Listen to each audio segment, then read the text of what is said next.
Hello everyone, welcome back to the channel. In today's video, I'll show you how to create Instagram posts in Canva step by step.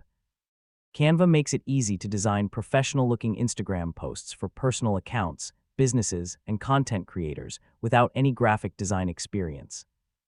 First, open Canva and sign in to your account. On the home page, click Create a Design and search for Instagram post. Select the Instagram post size to open a new design.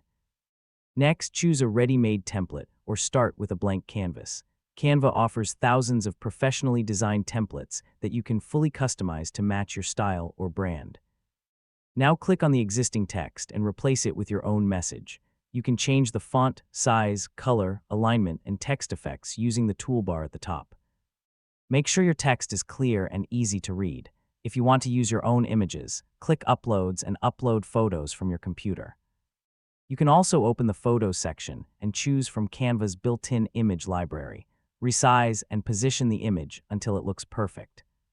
To make your Instagram post more attractive, open the Elements section and add icons, shapes, stickers, lines, or other graphics. You can drag and drop them anywhere on the design and adjust their size or color.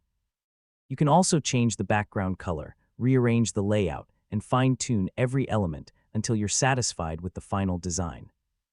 Take a moment to preview everything and make sure your post looks clean and professional.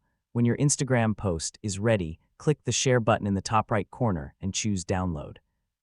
Select PNG for high-quality image output, then click Download to save the post to your computer. And that's it. You've successfully created an Instagram post in Canva.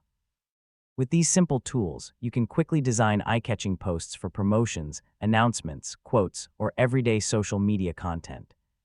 If you found this tutorial helpful, don't forget to like this video, subscribe to the channel, and turn on notifications for more Canva tutorials and tech guides.